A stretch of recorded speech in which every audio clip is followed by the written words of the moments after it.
Living Room Liputan 6 SCTV hari ini sudah kedatangan seorang bidan seleb gitu ya bisa disebutnya, terus praktisi hypnobirthing juga yang langganannya ertong-ertong, cie, artis-artis gitu maksudnya. Langsung aja kita panggil, hai Mbak Mila. Halo. Mbak Mila ini adalah seorang bidan yang biasanya selalu ngurusin artis-artis ya Mbak ya. Udah banyak banget, ada Nikita Willy, ada Jessica Mila terakhir ya, ada Aurel juga, macam-macam. Udah melanglang buana apa Dana Paramita. Wow, ya, Dana Paramita juga termasuk nanti kalau misalkan anak kedua ya Mbak ya. Ya, Amin siap. ya Allah, amin, amin semuanya, amin. Nanti insya Allah ketika sudah siap ya.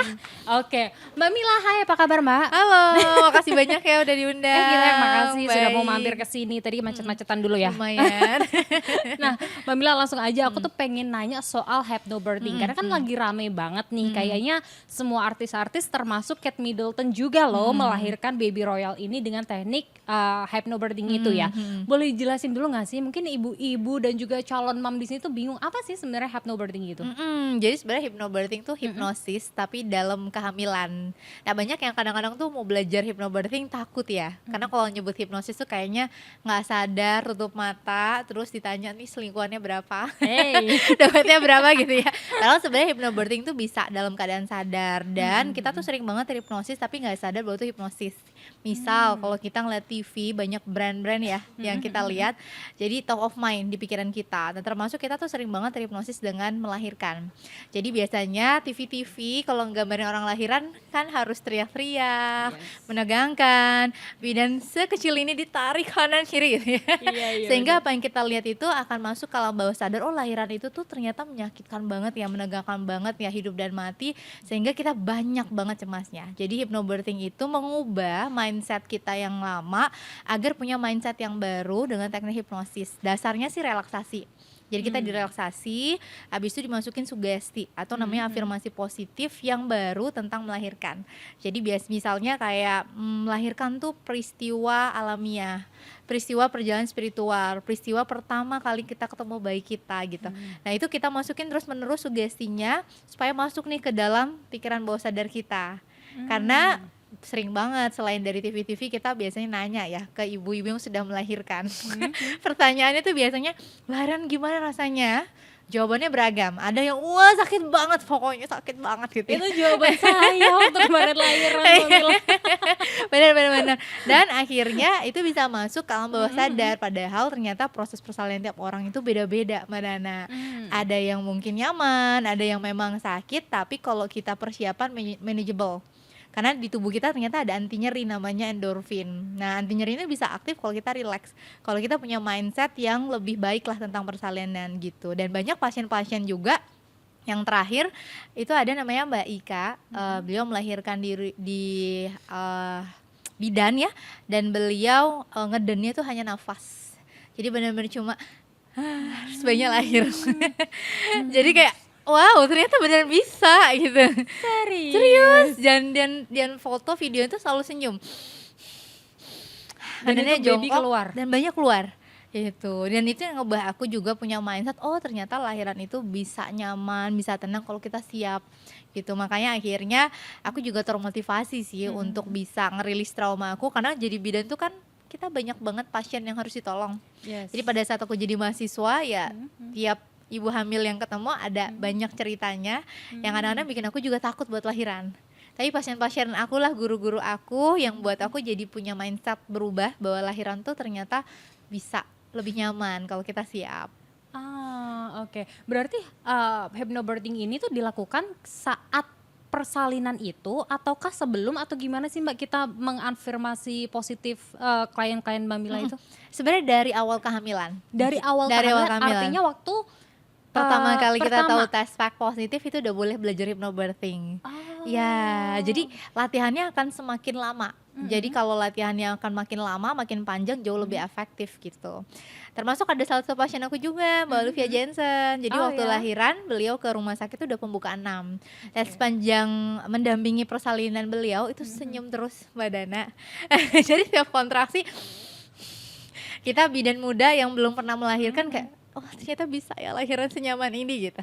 Karena memang Mbak Olive itu relaksasi hypnobirthingnya rajin banget. Jadi biasanya belajarnya tuh 2 hari, Mm-mm. abis itu dipraktekin mandiri gitu. Ada suara audio relaksasi yang diulang terus menerus dan nanti bisa masuk ke alam bawah sadar kita. Jadi kita kayak ngiklanin ke pikiran kita kayak seiklan tadi biar jadi top of mind gitu, bahwa lahiran itu alamiah, bisa diatasi, atau pertemuan pertama kali ketemu bayi kita gitu. Karena banyak banget nih teman-teman tuh yang takut sama kontraksi. Yes, Ya, benar. Karena jadi kan emang ngilu banget kan Mbak itu kontraksi itu. rasanya memang sakit, tapi sangat bisa termanage gitu ya.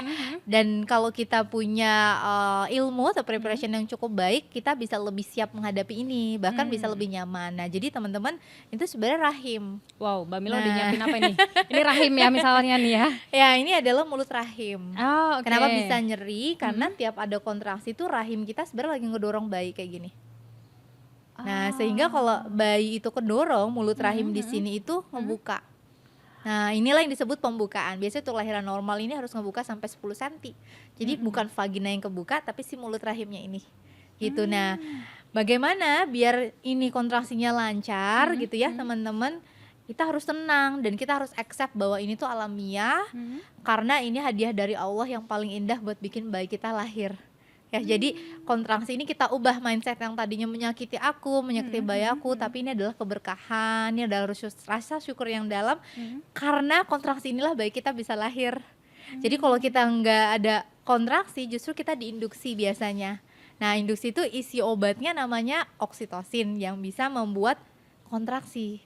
Jadi kita belajar bareng-bareng nih, kalau ada kontraksi bilang alhamdulillah, puji Tuhan nak, makin sering makin cepat mama ketemu kamu gitu. Nah, teknik hypnobirthing ini apakah artinya justru bisa mempercepat lahiran gitu Mbak Mila? Karena kan kita tahu biasanya nih ada nih ibu-ibu yang udah pembukaan 1, tapi untuk menuju kedua tuh butuh waktu berjam-jam gitu. Bahkan ada yang sampai nginep berhari-hari karena nggak lahir-lahir gitu babynya itu. Bener nggak sih bisa mempercepat gitu Mbak? Ya, kalau dari beberapa data yang aku baca, penelitian yang aku baca itu bisa mempersingkat durasi persalinan. Karena ketika ibu rileks, oksitosinnya atau hormon yang bikin kontraksi rahim tuh naik. Tapi kalau ibu teriak kayak tegang ya, atau suami dijambak kiri kanan, ternyata hormon Merasa tersinggung saya menjambak-jambak soal hormon adrenalin, hormon stres naik. Sehingga hormon oksitosin ini adalah hormon yang bikin kontraksi rahim turun, jadi lahirnya bisa lebih lama.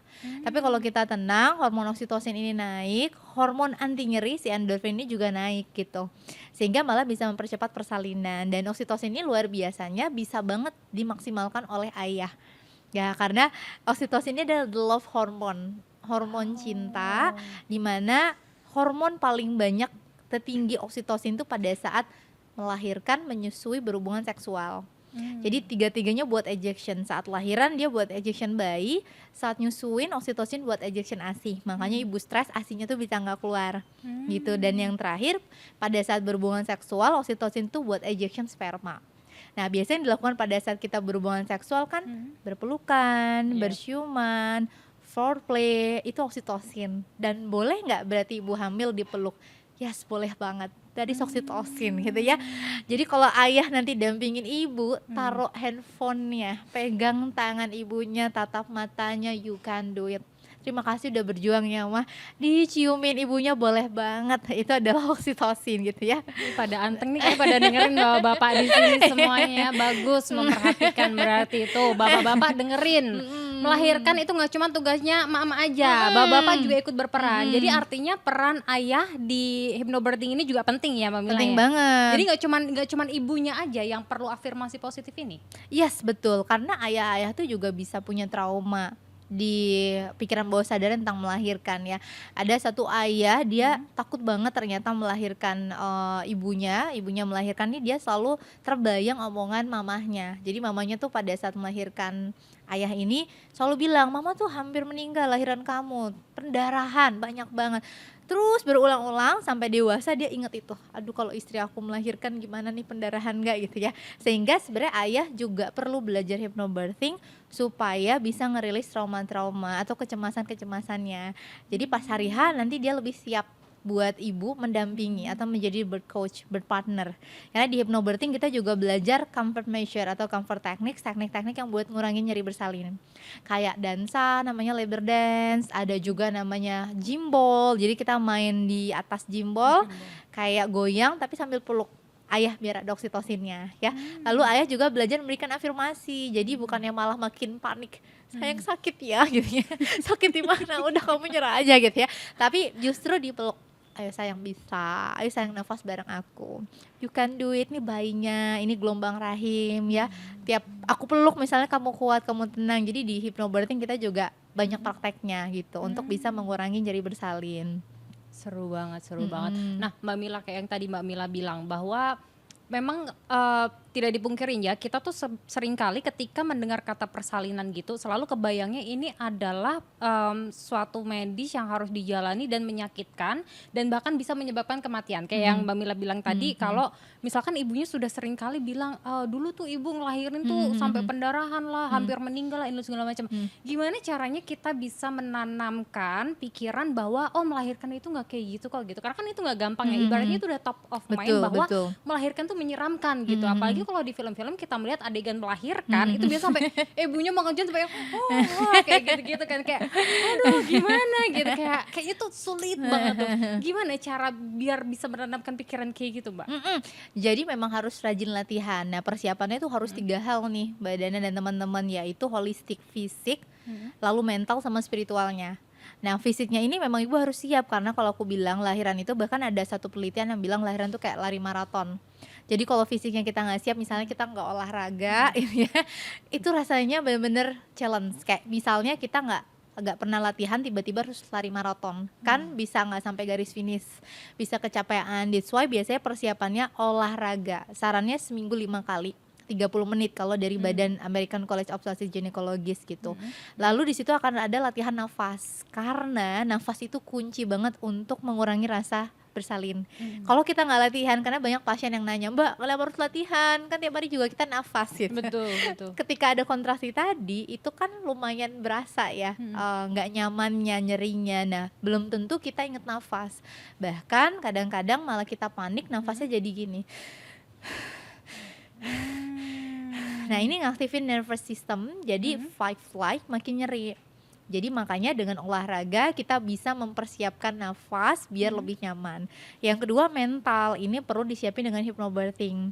Jadi latihannya biasanya kita kirimin audio relaksasi. Nah audio relaksasi itu ada suara aku, di mana aku memberikan sugesti kurang lebih 15-30 menit untuk didengarkan setiap malam. Atau kalau yang belajar sama suaminya yang biasanya memberikan sugesti sesuai dengan masalahnya. Ya misalnya ada yang takut ngedannya nggak kuat, berarti sugestinya untuk mengedan aku kuat, aku siapkan nafasku, mengedannya lancar. Terus biasanya nanti ayahnya kita ajarin bikin skrip. Jadi ayahnya abis itu ngerekam suaranya dan pakai musik, dia baca skripnya, dan itu yang terus menerus diulang sama ibunya gitu. Dan itu dilakukan harus konsisten, karena all hypnosis is self hypnosis. Jadi sebenarnya kitanya dulu nih harus trust, kitanya dulu harus latihan, baru bisa efektif gitu. Makanya disarankan dari awal kehamilan gitu ya Mbak Mila. Kalau misalkan mungkin dari pertengahan atau akhir kehamilan ngaruh nggak? Sebenarnya never too late Mbak Dana. Ada beberapa pasien yang ya ampun aku baru tahu banget nih 37 minggu. Ketika dia benar-benar konsisten. Ada pasien aku di Belanda, jadi beliau itu melahirkan anak pertamanya lintas benua ya. Pada pandemi kemarin gitu. Jadi akhirnya sampai sekarang masih ada online. Nah beliau itu melahirkan pertama di induksi, dan rasanya sakit, gak nyaman banget, bahkan traumatik gitu. Dan yang kedua ini jauh lebih prepare, baru lagi nyusun tesis, baru belajar tuh di 36 minggu, udah seminggu lagi lah ya lahiran. Abis itu beliau konsisten, aku mau latihan abis ini bener-bener Mbak Mila. Nah pada saat itu sambil video call di Belanda, terus dia melahirkan udah pembukaan 5 masih main gimbal. Masih senyum, Mbak Mila, aku udah bukan 5 gitu. Bukan 5 bisa senyum. Video call gitu. Terus Mbak Ina, terus ya Mbak Ina ya semangat bentar lagi. Tiba-tiba udah 2 jam kemudian aku udah lahiran Mbak Mila. Experience kali ini beda banget. Meskipun aku di induksi sangat jauh banget dibandingkan yang pertama gitu. Karena tadi konsistennya dia untuk latihan gitu. Jadi never too late, tetap bisa. Iya, iya, iya. Tapi kalau misalkan kasusnya seperti itu tadi Mbak Mila, misalkan di kehamilan pertama, persalinan pertama tuh sangat traumatis gitu. Mhm mhm. Tapi bisa ya kemudian Bisa. di persalinan kedua dia mengafirmasi diri untuk kemudian oh ternyata lahiran nyaman kok gitu. Yes, bisa. Dan memang di hypnobirthing kita juga belajar namanya trauma healing. Jadi kita Hmm. juga melakukan self hypnosis untuk merilis trauma-trauma yang kemarin. Biasanya ciri-ciri trauma itu kalau denger atau inget kejadiannya, tangan kita keringetan, kita berdebar, kita nggak mau ulang lagi proses itu. Nah biasanya tuh nanti akan ada metodenya sendiri. Biasanya sih kelasnya disaranin private. Nah biasanya kalau masih ada trauma, respon tubuhnya tuh nggak bisa bohong badannya teman-teman. Oh Pada saat gimana responsnya? relaksasi, misalnya kalau dia menyimpan kesedihan, dia bisa nangis gitu. Kalau dia marah, biasanya tangannya udah gini. Jadi kita ambil bantal, terus ibunya bisa mukul-mukul bantal gitu untuk rilis. Ternyata dia masih menyimpan memori itu gitu. Oh, menyimpan trauma Persalinan sebelumnya, pertama. Oh, betul betul. oke, Makanya oke. dengan hypnobirthing berharap bisa meningkatkan pengalaman persalinan yang positif atau minim trauma, karena itu rekomendasi WHO. Jadi kita nggak fokus hanya angka kematian ibu, Yes. tapi mengabaikan keselamatan mental dan jiwanya. Jadi kalau bisa ya ibu juga harus punya pengalaman persalinan yang positif gitu. Iya, iya, iya. Berarti hypnobirthing ini sudah ada jurnalnya ya, Mbak Mila? Sudah banyak ya, banyak banget. Dan kebetulan kalau aku dan Bumil Pamil itu udah punya riset sendiri. Jadi kita melakukan penelitian di Indonesia bersama salah satu klinik namanya Tembuni Birth Center. Itu tempat lahiran. Dan akhirnya beberapa pasien yang kita ajarkan hypnobirthing kita teliti nih bagaimana durasi persalinannya, kecemasannya, pengurangan nyerinya efektif apa enggak, dan kepuasan saat melahirkannya. Dan untuk nyeri tadi emang beneran berkurang? Berkurang gitu. Dan itu di-accept di jurnal kebidanan Eropa. Jadi kemarin kita presentasi juga di Yunani dan masuk jurnal kebidanan Eropa bahwa penelitian ini ternyata efektif gitu untuk bisa mengurangi nyeri. Wow, keren banget. Semoga lebih banyak orang yang mengedukasi seperti Mbak Mila Iya, ya tentang amin. hypnobirthing ini ya. Tapi kalau secara garis besar Mbak, apa sih sebenarnya beda dari hypnobirthing ini sama persalinan tradisional mungkin ibu-ibu yang zaman dulu gitu Mbak? Ada nggak sih beda signifikannya? Sebenarnya dari dulu bisa aja kita udah menerapkan hypnobirthing, tapi kita nggak sadar bahwa itu hypnobirthing, bahwa itu hipnosis gitu ya. Iya, iya. Contoh ketika sebagai bidan ya, sehari-hari kalau kita nyuntik, kita ajak ibunya, Bu tarik nafas ya, terus tiba-tiba ajak ngobrol, kok anaknya nggak dibawa, biasanya ada anaknya, terus kita ngerasa oh kok nggak sakit ya sama bidan, itu sebenarnya hipnosis. Jadi beberapa ibu zaman dulu udah menerapkan nih, misalnya ya mama aku tuh dulu dikasih sama ibunya ibaratnya peniti ya. Jadi ibu zaman dulu kan suka dikasih nih, kamu kalau ganti baju penitinya dipindahin sambil doain jabang bayinya sehat gitu. Iya, iya. Jadi misalnya sehari ganti berapa kali ibu dan jabang bayi sehat, itu sebenarnya itu kan afirmasi. Nah itu tuh doa yang sebenarnya bisa aja sudah kita lakukan, tapi kita nggak tahu bahwa teknik itu namanya hipnosis atau hypnobirthing. Iya, iya, iya. Ibaratnya dulu tuh kayak belum ada istilahnya Ya. ya, kalau itu sebenarnya hipnosis gitu ya, bener ya Mbak ya? Betul. Oke, oke, oke. Terus kalau misalkan ngomongin soal hypnobirthing ini sendiri Mbak Mila, sejauh ini klien-klien Mbak Mila itu apakah so far semuanya merasa nyaman, beneran nyaman dengan teknik itu, dengan metode itu, atau gimana? Mungkin ada testi-testi Ya. dari kliennya? Ya, jadi beberapa yang benar-benar konsisten latihan sih sangat jauh lebih nyaman ya. Kan sebelumnya kita assessment ke pasien itu melihat pain scale ibu ini. Jadi di awal tuh ditanya, Bu pain scale-nya tuh dari 0 sampai 10, itu ibu Berapa tuh? berada di mana gitu. Yes. Ada di 9 misalnya, itu kan lumayan agak tinggi berarti pain scale-nya ya, mudah nyeri merasa. Nah pada saat belajar hypnobirthing itu biasa turun ke 7. Tapi ada mungkin ibu yang pain scale-nya tuh 5. Dengan belajar hypnobirthing dia bisa turun ke 2. Jadi kita nggak bisa membandingkan satu pasien dengan yang lainnya. Tapi yang jelas biasanya kalau kita lihat setiap pasien itu berkurang pain scale-nya pada saat dia belajar gitu. Ada berapa sih yang tetap merasa tegang, mungkin teriak, sakit. Nah ketika kita kaji ternyata durasi latihannya yang kurang maksimal. Jadi misalnya udah ikut kelas tapi nggak dilatih nih gitu. Itu memang bisa mengurangi keberhasilannya gitu. Konsistensinya Yes, itu tadi ya. betul. Oke, oke. Mbak Mila, tapi kalau yang kan sempet ramai juga tuh ya di TikTok tuh soal metode persalinan itu jadi dia tiup-tiup tanpa mengejan. Itu tuh maksudnya hypnobirthing atau bukan? Ya, bagus banget pertanyaannya. Penasaran deh, bener bukan sih? Itu sebenarnya udah masuk dalam teknik hypnobirthing. Karena oke. sebenarnya melahirkan itu bisa tanpa mengejan badannya dan teman-teman. Jadi yang namanya crowning itu kepala bayinya sudah di depan vagina kayak gini. Oke. Nah, biasanya kalau Itu pembukaan ibaratnya, maaf aku potong. Jadi ibaratnya kayak kepala babynya udah masuk ke panggul, betul ya gitu betul. Jadi Oke. kan di panggul bawah sini. Heeh. Nah, ini kan udah pembukaan 10 ya, belum tentu udah kelihatan di vagina. Nah, tips biar kita ngedennya cuma tiup-tiup sebenarnya pada saat kepala bayinya di depan vagina udah ngunci kayak gini nih. Nah, jadi dia udah nggak masuk lagi. Kan kalau kita ngeden kadang gini ya, maju, Dia mundur, maju, yes. mundur, yes ya. Iya, Yang iya, disebut crowning itu dia udah ngunci kayak gini depan vagina. Kayak gini nih teman-teman, batuk aja bisa lahir bayinya. Beneran kayak cuma gitu ya. Terus itu lebih disarankan nafasnya sebenarnya kalau sudah crowning karena bisa meminimalkan robekan perineum daripada kita mengedan kuat. Gitu. Jadi sebenarnya nafas tiup-tiup itu juga teknik yang udah lama dipakai gitu. Kita udah pelajari juga di bidan bahwa teknik ini memang bisa mengurangi robekan perineum. Dan biasanya pasiennya udah dikasih mindset, ibu nanti pada saat mengejan tenang, tunggu sampai crowning terus tiup-tiup gitu. Jadi dari awal tuh dia udah tersuges, oke, kalau lahiran ngeden nanti sabar nunggu sampai crowning. Karena kan kadang-kadang kita dibantu sama dokter atau bidan ngedennya dari bukaan 10, tapi belum crowning. Nah sebenarnya idealnya kalau bener-bener pengen bisa ngeden tanpa nafas tuh nunggu crowning dulu. Crowning tuh yang tadi ya, pokoknya Depan- kepalanya udah Depan vagina, yes, depan vagina udah di betul. Udah situ. kayak gini nih. Jadi di depan vagina tuh dia udah bener-bener ngunci, nggak masuk lagi. Gitu itu crowning. Iya. Tapi waktu itu saya Mbak Mila cerita pribadi ini. Waktu udah crowning, tapi terus ujung-ujungnya kayak ayo mengejan yang kuat gitu. Gitu barulah tuh keluar Akhir, gitu. ya. Itu harusnya berarti aku Nafas-nafas saja. Harusnya sebenarnya bisa berarti itu. yes gitu. Wow, Karena yang belajar bikin dari sekarang.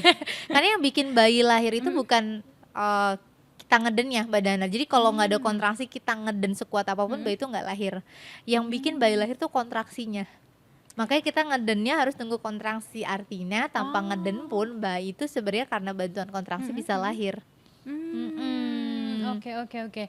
Tapi Mbak Mila kadang kan ada beberapa kasus nih, misalkan ada ibu-ibu yang mungkin kurus gitu ya, terus panggulnya kecil, terus dibilang jadi nggak possible untuk bisa lahiran normal gitu. Itu gimana yang kayak gitu-gitu Mbak? Ya, namanya biasanya CPD, cephalopelvic Tapi memang ada ya deproportion. seperti itu ya Mbak ya? Jarang banget sebenarnya.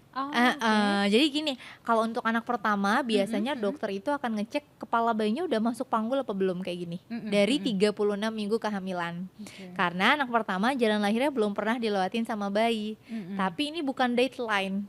Kalau dia 36 minggu belum masuk, misalnya masih di atas, belum tentu panggul ibunya sempit. Karena bisa jadi bayinya tuh turun nanti pas kontraksi. Rata-rata kalau bayi belum turun ke panggul, ya itu karena posisi bayinya nih masih kayak gini. Nah, wajahnya masih madep depan, jadi kepala bayinya tuh diameternya lebih besar. Dia nggak bisa nunduk, makanya dia agak sulit buat turun. Nah, kita harus ubah dulu biar dia madep ke punggung. Iya. Ya, sehingga diameternya Belakangnya kecil gitu baru ya. bisa turun gitu. Atau otot ibunya nih yang paling sering, ototnya kaku. Kalau kita lihat panggul ini tidak hanya terdiri dari tulang, tapi ada yang penyambungnya namanya ligamen yang kuning ini. Lalu ada otot di sini sehingga panggul kita tuh bisa gini. Kadang-kadang kalau bayi belum turun ke panggul, otot di sininya kaku. Misal kita jarang olahraga, ligamennya juga kaku karena sering duduk aja gitu ya, sehingga space-nya yang tadinya bisa segini dia cuma segini. That's why biasanya sarannya harus sering olahraga. Ya. Kalau kita lihat ibu-ibu zaman dulu kita kan posturnya lebih pendek atau mungkin lebih mini gitu, mungil-mungil gitu. Tapi kok lahirannya lancar-lancar. Bisa aja Ya, tuh ya mama. gitu. Kayak mamaku anaknya 5, posturnya lebih mini Iya. gitu dari aku, Mbak Dana. Dan 55 normal. Pada Wow. saat ke bidan tuh bukannya udah selalu 10 lahir, bukan 10 lahir. Makanya dia nanya ke anaknya, "Mama dulu lahiran lancar-lancar aja, nggak perlu yoga-yoga," gitu. Iya juga ya Iya. Mbak Mila, kok bisa kayak gitu ya? Kok kamu ngajar gitu? Ternyata Heeh. zaman mama sama zamanku beda banget. Zaman mama panggulnya ready karena mama dari dulu aktivitas panggulnya udah oke. Misal ngepelnya jongkok dari hamil, ya rumahnya mungkin Oh. besar ngepel sendirian. Nah sekarang aku ngepelnya pakai mesin. Aduh tinggal duduk. Bang, iya. Nyuci Tinggal jongkok. gini-gini udah dikerjain Iya, gitu ya. jadi semuanya serba Oh. instan sekarang. Terus nyuci jongkok dulu kan ya, sekarang kita pakai mesin. Mau beli makan jalan berkilo-kilo, sekarang bisa pencet nyampe rumah gitu. That's why kayak memang harus dimaksimalkan untuk otot-ototnya itu lentur gitu. Berarti seharusnya memang aktivitas fisik tuh justru bisa juga ya untuk memacu Yes. lebih lentur gitu, nggak kaku. Oke, oke, Betul. oke. Ada pasien aku kemarin yang baru lahir 3,9 kilo. Wow, itu Lahir gede banget normal. loh. Iya lumayan. Tapi memang ibunya rajin banget, kayak olahraganya bisa seminggu 4 kali, 5 kali gitu. Dan alhamdulillah lancar gitu. Iya, iya, iya, iya. Tuh, jadi emang ngaruh banget ya aktivitas fisik. Tapi aku ngerasain juga sih Mbak Mila. Maksudnya kalau melihat kemarin aku sempet yoga juga, kan aku ikut sempet kelas kelasnya Mbak Mila juga, pokoknya well prepare gitu Keren ya, banget, apalagi Mbak anak Nana. pertama. Iya. Biasa FOMO lihat, si ini kok begini ya. Itu kan ini, hamilnya tuh bareng sama Nikita Willy ya. Terus kayak aduh agak pressure kok Nikita Willy ada kegiatan ini gitu kan. Jadi ikut-ikut, tapi ternyata emang itu ngebantu banget karena ternyata jadi bikin cepet gitu-gitu. Nah Mbak Mila, setelah proses nih, kan perjalanan menjadi seorang ibu tuh tidak hanya persalinan saja begitu ya. Setelah terus babynya lahir gitu kan, gimana caranya untuk memulihkan mental sang ibu juga gitu? Karena kan pasti ngurus baby juga kewalahan, sleepless night juga pasti kan gitu-gitu. Gimana caranya biar si ibu ini tuh nggak ngerasain yang namanya baby blues juga gitu? Jadi ternyata pengalaman persalinan kita mempengaruhi postpartum juga. Jadi kalau misalnya kita punya trauma di persalinan, biasanya di masa pasca melahirkan itu bisa terjadi baby blues atau postpartum depression. Nah, tetapi memang postpartum itu adalah masa yang biasanya sering terlupakan ya. Jadi kadang-kadang ibu yang melahirkan bisa nyiapkan persalinan berbulan-bulan, tapi postpartumnya lupa prepare. Jadi kalau bisa memang postpartumnya disiapkan juga, termasuk support system. Karena sebenarnya pada saat pasca melahirkan tuh bener banget sama badannya, banyak banget yang berubah. Pola tidur, kadang kesulitan menyusui, dan perubahan hormon. Jadi mood ibu tuh memang naik turun Mood ya, swing makanya ya. bisa terjadi baby blues dan itu hal yang normal, tapi harus terjadi hanya di 2 minggu pertama. Ketika gejala-gejala ini lebih dari 2 minggu pasca melahirkan, itu disebut postpartum depression gitu. Nah ini yang bisa kita lakukan sebenarnya adalah accept sih journey ini gitu. Jadi kayak misalnya, pola tidur yang tadinya 8 jam gak bangun, ternyata kita harus bangun 2-3 jam sekali buat nyusuin gitu. Iya bener banget. Karena seorang ibu itu lagi terlahir kembali ya, yang sebenarnya perubahan perannya sangat drastis Sepakat. gitu. Jadi mulai dari bangun tidur tadi harus nyusuin, jadi kita accept dulu bahwa slow pace itu it's okay. Mungkin yang tadinya kita kayaknya pengen cepet, pengen keluar lagi dari rumah yang biasa bekerja, kok tiba-tiba kayak slow down banget. Jadi kalau kita udah accept slow pace ini lebih nyaman. Yang kedua support system. Makanya pamil-pamil, semoga Indonesia bisa bikin cuti ayah lebih lama ya. Amin ya robbal alamin. Kayak Finlandia. Aminin loh. Ya sih, karena di Indonesia 2 hari. Nah sebenarnya orang-orang terdekat ini bisa ngebantuin banget ayah. Makanya kalau di kelas kita ada newborn care namanya, ayah-ayah itu juga belajar cara gendong, cara bedong, cara ganti popok, sehingga ibu itu bisa kebantu minimal kayak oke, nyusuin aja deh, sisanya bisa sama ayah gitu. Atau support systemnya bisa yang lain gitu. Yang penting ibu untuk ask for help. Karena biasanya ibu yang pasca lahiran lagi nunggu-nunggu bayinya kayak semuanya pengen aku lakuin sendiri. Iya benar. Jadi it's okay untuk meminta tolong sih. Kayak misalnya aku kayak kurang tidur deh kemarin, boleh nggak aku tidur dulu, ayah yang gendong ya gitu. Atau aku butuh me time, kayaknya aku pengen keluar dulu sebentar, cuma 10 menit atau mungkin cuma 1 jam. Habis itu tolong ayah kasih misalnya bayinya kalau ada ASI perah, tolong ya titip dulu juga it's okay gitu. Nah itu biasanya cukup ngebantu juga sih Mbak Nana. Jadi ayah-ayah harus siaga juga di proses menyusui. Ayah-ayah harus siaga ya. Iya. Itu penting sih karena memang berasa sih Mbak Mila, maksudnya ketika suami beneran care, beneran peduli dan sadar bahwa oh ini anak kita bersama loh, kita bikin bersama dan ngurusnya sama-sama, itu beneran helpful banget ya. Bener, karena kalau ibu tuh banyak banget yang berubah, nggak bisa lagi ketemu teman, Yes. nggak kerja, tidurnya tadi kurang, sedangkan ayah tuh yang berubah mungkin cuma rekeningnya aja. Iya.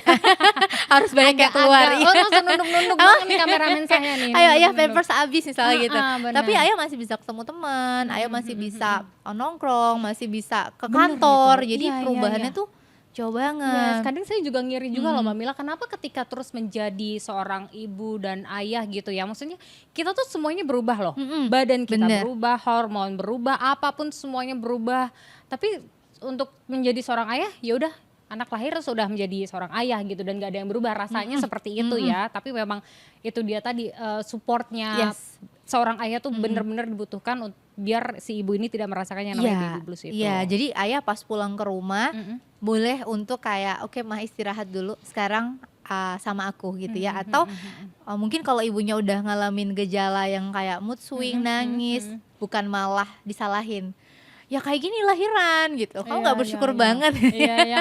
Aduh, Kayak iya. gitu, Kayak oke bacok sayang kayak apa gitu yang ya. bisa aku bantu ya gitu. Dan bahkan itu beberapa pasien ternyata kebantu banget ketika ayahnya berperan, meskipun ya di rumah punya sebanyak apapun baby sister, sebanyak apapun yang bantuin, tapi ketika ayah udah pulang itu rasanya beda Mbak Mila gitu. Tapi kalau udah denger suara mobil pulang, ayah pulang gitu ya. Jadi ayah-ayah ternyata obat baby blues itu adalah cinta dari Betul. ayah. Cinta gitu. dari ayah. Semoga bapak-bapak ini banyak yang nonton podcast kita ya. Para calon bapak juga biar ngerti gitu ya Mbak Mila.